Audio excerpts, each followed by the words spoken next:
राधा स्वामी सत्संग गेट पे आ गए। कितनी भीड़ लग रही है। आप सुनाएंगे आपको पूरा सत्संग।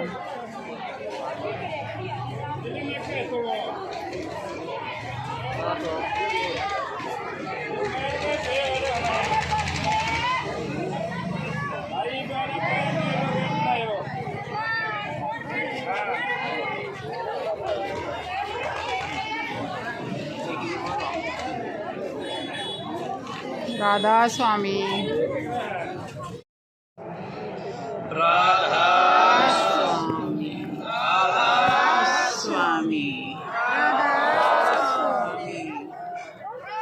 राधा स्वामी राधा स्वामी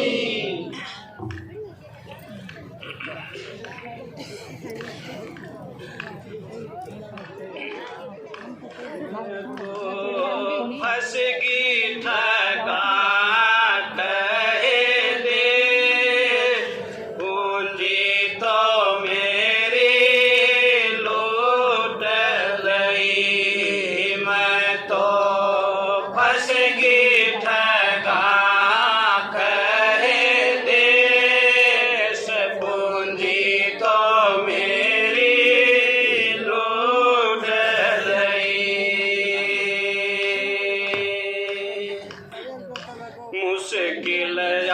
मुश्किल से आदम दे पाई सासारो पी पूंजी लाई।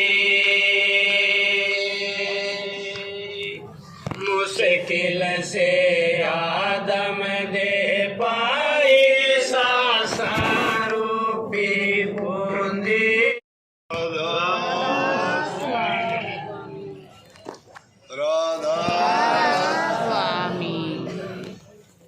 स्वामी दयाल की दया, राधा स्वामी सहाय, राधा स्वामी।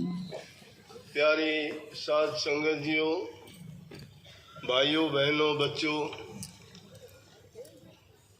ये आपको पहले से ही ज्ञान है कि पिछले 40 साल से संत श्रोमणी गुरु रविदास जयंती का सत्संग भंडारा हम इसी शिवानी के प्रांगण पे करते आ रहे हैं।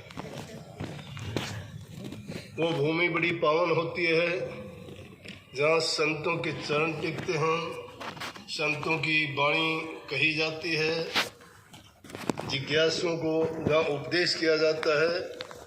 तो ये भूमि भी आपकी बहुत पावन भूमि है। पिछले 40 साल से गुरु रविदास जी,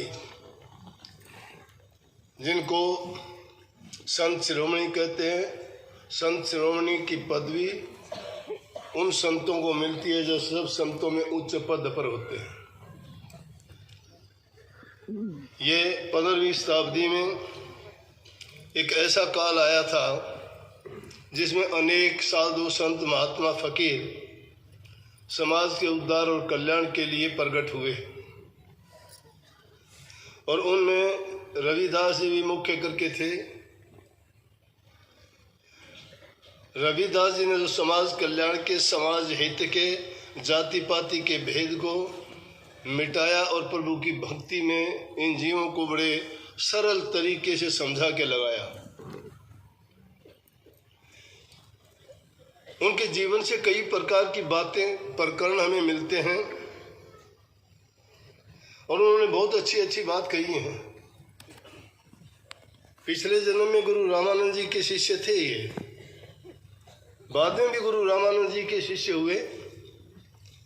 कहते हैं एक दिन गुरु रामानंद जी इनको भिक्षा के लिए भेजते थे, तो एक घर घर जाके भिक्षा लेके आते थे।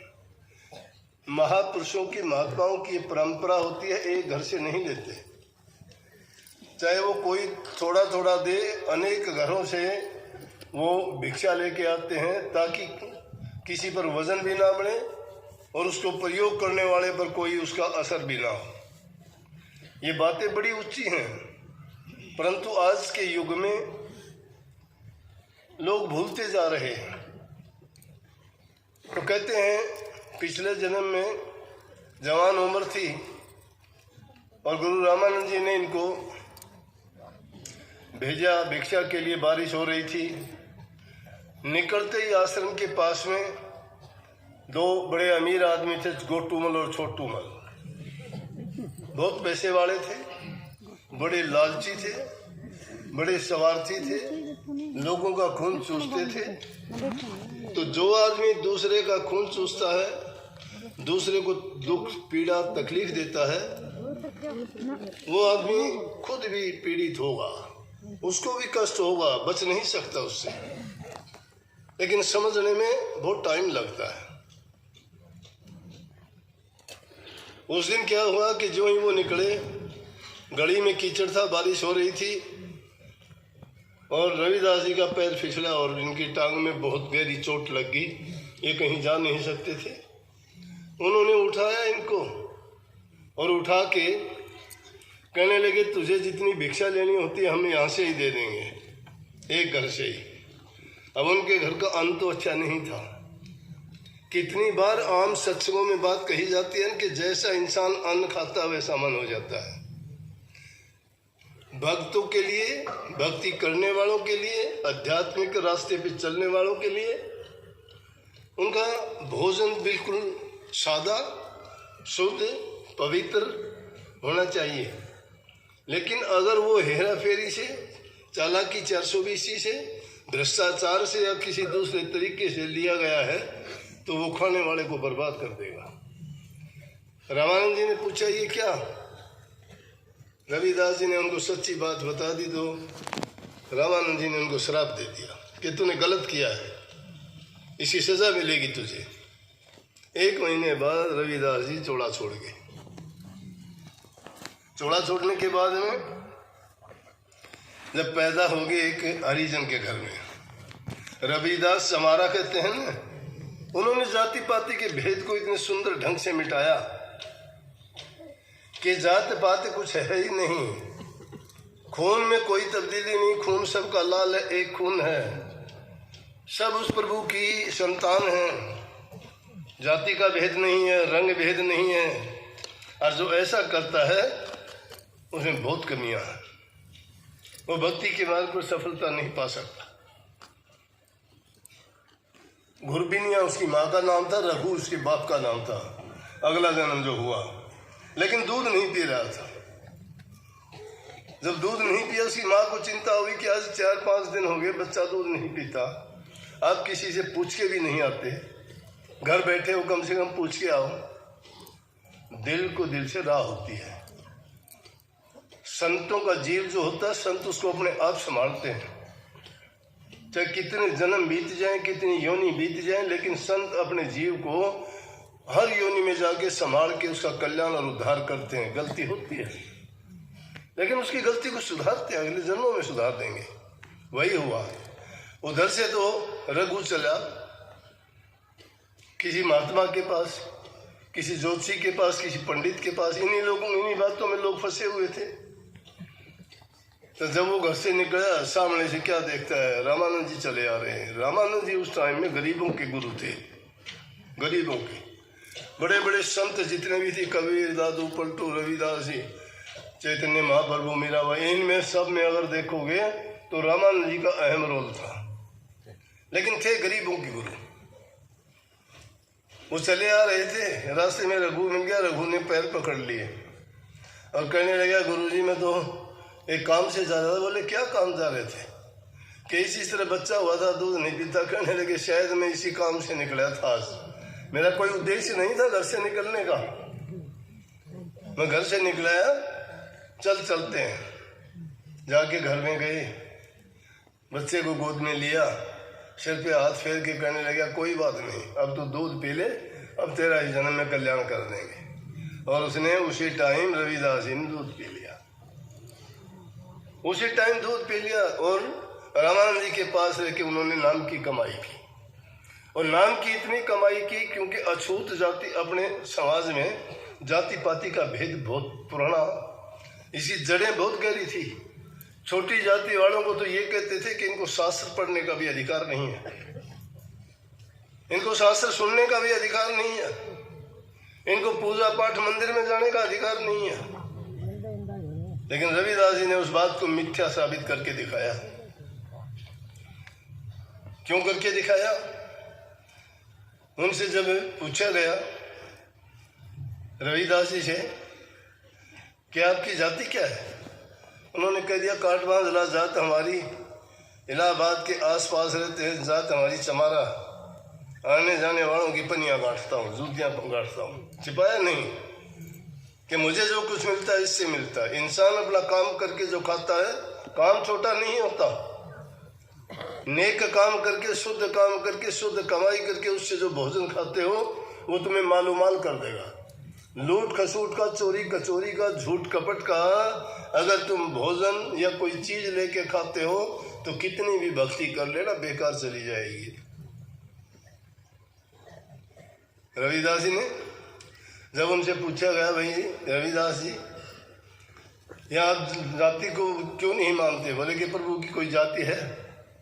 परमात्मा की क्या जाति है वो बता दो, फिर तो मान जाएंगे। उन्होंने इस बात को भी मिथ्या साबित कर दिया कि ऊंची आवाज देने से खुदा नहीं मिल सके। और उन्होंने कहा देता रहे 1000 वर्ष मुल्ला चाहे अजान, मुल्ला चाहे मस्जिद में कितनी ऊंची ऊंची आवाज में, लेकिन जब लग मन सच्चा नहीं तब लग मन शैतान। जब लग वो सच्चाई पर नहीं चलता है मन शैतान है, और ये शैतानी करवाता है।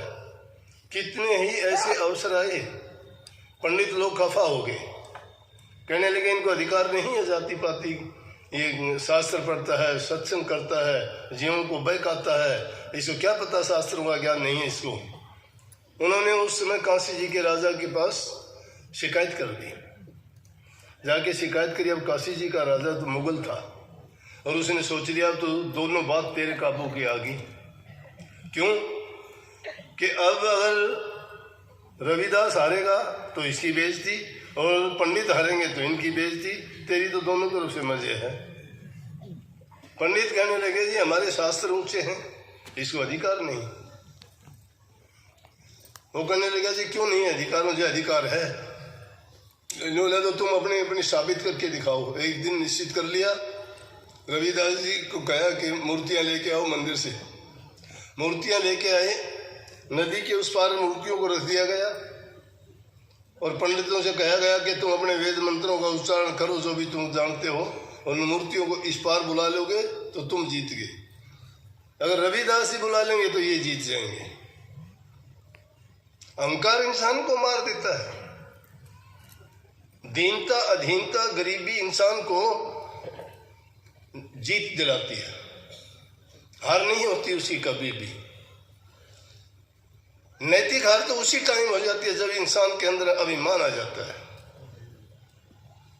गए, मूर्तियां लाके रख दी गई दूसरी तरफ, लोग इकट्ठे हो गए। काशी जी के बहुत अवसर मिला था हमें रविदास जी की वो जगह जहां पर वो बैठ के भजन करते थे, आज भी वो कुटिया मौजूद है काशी जी में। तो उन्होंने नदी के उस पार मूर्तियां रखवा दी और पंडितों से कहा आप वेद मंत्रों का उच्चारण करो और तुम उन मूर्तियों को बुलाओ। पंडितों ने पूरा जोर लगा लिया। सब जितने भी मंत्र जानते थे, जितनी सिद्धि शक्तियां मानते थे, जितने भी शास्त्रों में उन्होंने मंत्र जपे याद किए थे, सब के सब उन्होंने कर करके वो थक गए। तो वो नहीं कर पाए तो कहने लगे रविदास जी अब आपका नंबर है। रविदास जी वो तो अभिमान में बोले कि हाँ अभी करते हैं हम, जिस प्रकार दुर्योधन ने कहा था ना उसी तरह। लेकिन रविदास जी कहने लगे हे मालिक मैं तो कुछ जानता नहीं, मैं तो आपको जानता हूँ, आपके हाथ मेरी लाज है, आपको जो सही लगे करना, मुझे हर चीज से भी मतलब नहीं है। अगर आपको सही लगता है तो इनको मूर्तियों को इनको यकीन दिला देना, अगर आपको गलत लगता है तो ऐसा मत करना। बस काफी देर तक बोले कि बुला वही मूर्तियों को बुला इधर। रविदास जी दोनों आंखें बंद करके ध्यान में बैठ जाते हैं। आप लोग ध्यान करते हो ना, सभी सुमन करते हो ना, आप नाम का जाप करते हो ना, आप अभ्यास करते हो ना, आपने पाया कुछ, थोड़ा बहुत कुछ? मन टिका आपका? पल दो पल के लिए कभी मन टिका आपका? नहीं, क्योंकि कभी एकाग्रचित होकर आपने ना सुमन किया, ना ध्यान किया, ना भजन किया। अगर सच्चा भजन करते हैं तो आदमी पूरी सृष्टि को उल्ट सकता है, और रविदास जी ने साबित करके दिखाया। रविदास जी दोनों आंखें बंद करके चौकड़ी लगा के वहां बैठ के, और थोड़ी देर के बाद में दूसरे लोग इकट्ठे लगे, मूर्तियां तो हिल रही हैं, देखो हिलने लगी, हिलने लगी, हिलने लगी। देखते देखते और क्या हुआ, वो चल पड़ी। जब वो मूर्तियां चल पड़ी, पूरी काशी जी के मंदिरों में ताल बजने शुरू हो गए, घड़ियाल बजनी शुरू हो गई, आरतियां उतरनी शुरू हो गई। गरीब नहीं थे। जब उनकी ये सिद्धि की बातें फैल गई सब की सब, चित्तौड़ की रानी को भी पता लग गया। वो बहुत नेक विचारों वाली थी। वो भी कहने लगी मैं रविदास के पास जाऊंगी, उनको गुरु धारण करूंगी। और उसने सत्संगियों से बात सुनी थी, क्योंकि सत्संगी तो बात को बढ़ा चढ़ा के कहते हैं। फिर सोचते हैं कि ये बड़े आदमी, धनवान आदमी, ये अगर सत्संग में आ जाए तो हमारी भी और ज्यादा इज्जत होगी। उनको इस से मतलब नहीं है कि सत्संग उन्नति करेगा, नहीं, उनकी इज्जत हो जाएगी। सेवकों ने बड़ा कहा झालागढ़ की रानी, उसके पास चित्तौड़गढ़ की रानी को, कि अगर आपने गुरु देखना तो रविदास जी काशी जी में है, वहां जाओ। इस वक्त में रविदास जी के समान कोई गुरु नहीं है। बस रानी चली वहां से, लाव लश्कर लेके, सोने चांदी के सिक्के लेके, बड़े कीमती वस्त्र लेके, कि मैं ये दान करूंगी, गुरुजी को भेंट करूंगी। वहां जाके देखती है, पंडित लोगों ने देखा कि एक रानी ऊंचे घर की होके क्या करती है, ऊंचे घर की होके रविदास समाज को गुरु बनाती है। पंडितों ने तो हवा बना दिया पूरा। कहने लगे कि रानी ये तो बिल्कुल अनर्थ कर दिया आपने, ये तो अधर्म की बात हो गई, आप तो धर्म भ्रष्ट हो गई हो। किसको गुरु बनाया है? ये नीची जाति का, नीची जाति का कभी गुरु नहीं हो सकता। कहने लगी कि संतों की जात नहीं होती कोई भी, संतों के पास ज्ञान होता है। तलवार का मोल करो, म्यान का मोल करने से इंसान को कुछ नहीं मिलता है। कीमत तलवार की है, म्यान की नहीं है, म्यान में तो रहती है। चित्तौड़ की रानी उनके पास आई, काफी दिन तक रही, रुकी, दान दक्षिणा दी, चली। पंडित लोग पीछे पीछे गए। दरबारी लोगों ने भी पूरा बवंडर बना दिया, रानी ने तो गलत कर दिया, राजा के कान भर दिए। जाके और बताया कि ये है, लेकिन रानी बड़े शुद्ध विचारों वाली, बड़ी पवित्र, सच्ची थी। कहने लगी कि आज के युग में गुरु रविदास के समान दूसरा गुरु नहीं है, और जो उनके दर्शन भी कर लेगा उनका बेड़ा पार हो जाता है। संतों के दर्शन से आई टले बला, जो दुख सूढ़ी में टल जा। फांसी टूटनी हो सूढ़ी में, उसका दर्द, पीड़ा, तकलीफ टल जाती है। बस राजा बड़ा दुखी हो गया। पंडितों की मानता तो रानी नाराज होती है, रानी की नहीं मानता तो पंडित नाराज होते हैं। कहने लगे क्या बात है? रानी कहने लगी बुलाओ उनको। बोले पंडित लोगों क्या बात है? बोले कि हमारा अधिकार है दान दक्षिणा पर। और प्रसाद जिमाने लग गई। पंगत बैठी हुई थी, पंडित लोग उखड़ गए। कहने लगे हम जो है इसके साथ बैठ के भोजन नहीं खाएंगे, ये हमारे साथ नहीं बैठना चाहिए। रानी बड़ी दुखी हुई, क्या करूं कि भंडारा बनाया अब साथ नहीं लेंगे, अगर ये पंडित चले गए खराब होगा। बहुत दुखी मन से गुरु रविदास जी के पास जाके कहने लगे ये बात है। बोला बेटी चिंता ना करें, कोई बात नहीं, मैं बाद में जी मिलूंगा, इनका जिमाइए पहले। जब उनको सभी की पंक्तियां बना दी गई, भोजन डाला गया, भोजन जीमने लगे, तो क्या देखते हैं कि साइड में हर एक के बराबर रविदास जी बैठे हैं। हड़बड़ाने लगे, बोले कि रविदास तो मेरे पास है, रविदास मेरे पास है, रविदास। प्रकट होके उनको भी प्रकट करके दिखा दिया। इस प्रकार से रविदास जी को संत शिरोमणि ये कहा कि उन्होंने अपने वक्त में सब कुछ दुनियादारों को सिद्ध करके दिखाया कि करने से इंसान सब कुछ पा सकता है। ध्यान करने से मन की वृत्ति एकाग्र होती है। शुद्ध अन्न जल खाने से आदमी की मन की भावनाएं पवित्र और शुद्ध होती है। सच बोलने से इंसान की वाक सिद्धि होती है। ध्यान करने से इंसान की दृष्टि की सिद्धि होती है। लेकिन हम तो क्या है, सुन तो लेते हैं, करते कुछ नहीं है। पेट भरना चाहिए हमारा, अच्छा मिल जाए तो और ज़्यादा ठोस लेते हैं, जो कम अच्छा मिले तो कम खा लेते हैं। भक्ति करने के लिए सूक्ष्म आहार होना चाहिए, शुद्ध और पवित्र होना चाहिए, टाइम का होना चाहिए, संयम और अनुशासन में रह के काम करना चाहिए। जो इन चीज़ों पर नहीं चलता है, रविदास जी के तो और कितने साखी, कितने गीत और आपको मिलेंगे। लेकिन उनकी बातों को सुन के हमें ये उपदेश लेना चाहिए कि उन्होंने जिस नाम की कमाई की वो नाम हमें भी मिला है। उन्होंने तो नाम की कमाई करके वो सारी सिद्धियां प्राप्त कर ली, लेकिन हम उस नाम को पाके हमने वो नाम यूं ही गंवा दिया। उसकी हमें चिंता ही नहीं है। नाम की कीमत हमने नहीं जानी। अगर नाम की कीमत हमने जानी होती तो ये हालत हमारी नहीं होती। लेकिन फिर भी बहुत बड़ी बात यह है, मैं बताऊं आपको, कि आप बहुत सी बुराइयों से बचे हुए हो।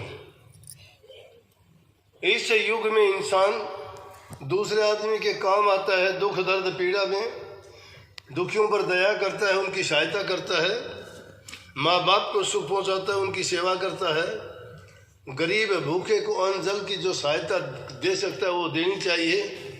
और ज़रूरत पड़ने पर अगर कोई और परेशानी में हो तो अगर तुम इस लायक हो तो तुम्हें उनकी मदद करनी चाहिए, ज़रूर करनी चाहिए। परमात्मा ने आपको इस लायक बनाया है। अगर आपके पास कुछ नहीं है तो कौन आपके पास आएगा? आपके पास है तभी लोग आपके पास आके हाथ फैलाते हैं। उन्हें परमात्मा ने आपको इस चीज़ के योग्य बनाया है, तो योग्य हो तो उसका पूरा लाभ भी उठाइए। वो नाम सबके लिए कोई अलग चीज़ नहीं है। वही नाम आपका भी है, वही नाम रविदास जी का भी है, वही कबीर साहब का भी है, वही रामानंद जी का भी है। फर्क क्या है? उन्होंने उस नाम की कमाई की, हमने उसको मिट्टी में मिला दिया, उसकी सुध नहीं ली। नाम क्या है? भूल बैठे। जो लाल की कीमत नहीं जानता वो तो उसको तराजू में डाल के उससे चीजें तोलेगा, लाल मणिया मान लेगा उसको। लेकिन जोरी जो उसको पहचानता है नाम, वो हीरा है। उस कीमत कोई जोरी जानता है जो अपने जीव के कल्याण के लिए, हित के लिए निकला है। सच्चे मन से उस भक्ति के रास्ते पे चलेगा। किसी को पीड़ा मत दो, बहुत बुरी चीज है। किसी को अगर पीड़ा दुख देते हो तुम भला नहीं बन सकते। जिसका जितना कर सकते हो अच्छा करना, भला करना, तुम्हें सुख अपने आप मिलेगा। ये जरूरी नहीं है कि कभी सोचते हो कि एकांत में बैठ के हम 10 मिनट राम के नाम का जाप कर लेते हैं, ध्यान कर लेते हैं, सुमन कर लेते हैं। नहीं, वो ध्यान और सुमन तुम्हारा क्या काम आएगा? वो तुम देखा देखी के लिए करते हो। सच्चे मन से जो करेगा उसकी मन की हालत बदल जाएगी। उसको कोई सरोकार नहीं है इन चीज़ों से। संतों ने, कबीर साहब ने क्यों कही, हरि को भज सो हरि का होई। हरि को भज सो हरि का होई। हरि को याद करोगे हरि के हो गए हम। लेकिन हम करते क्या हैं? हम तो उन दूसरों की पैर पीटियाँ करते हैं, उनके नाम सुनते, कहानी याद होगी, 2-4 कहानी सुनने के बाद में कहते हैं, अहंकार हो जाता है कि मैं भी ध्यान में बैठता हूँ। शब्द का जिक्र करते हैं, शब्द है क्या? शब्द को पहचानने की कोशिश की, कौन सा शब्द? शब्द 2 प्रकार के बेखरी बाणी से बोला जाता। स्वामी जी देखो, आज मैं आई हूँ राधा स्वामी की सत्संग पंडाल में और आपको पूरा सत्संग सुनाऊंगी। सुनना सभी ध्यान से। पूरी लाइन लगी हुई है, देखो दर्शनों की लाइन है ये।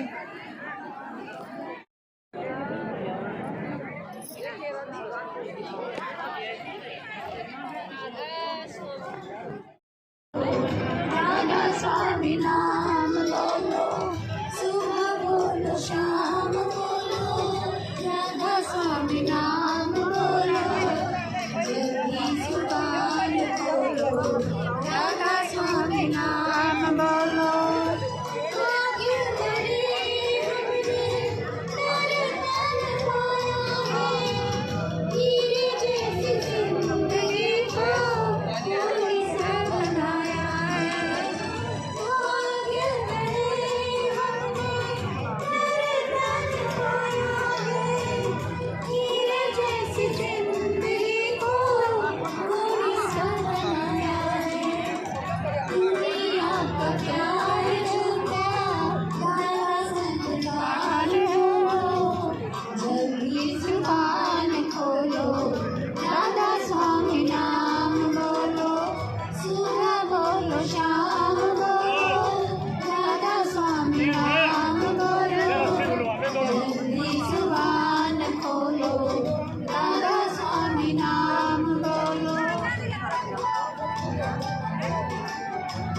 श्याम बोलो, राधा स्वामी नाम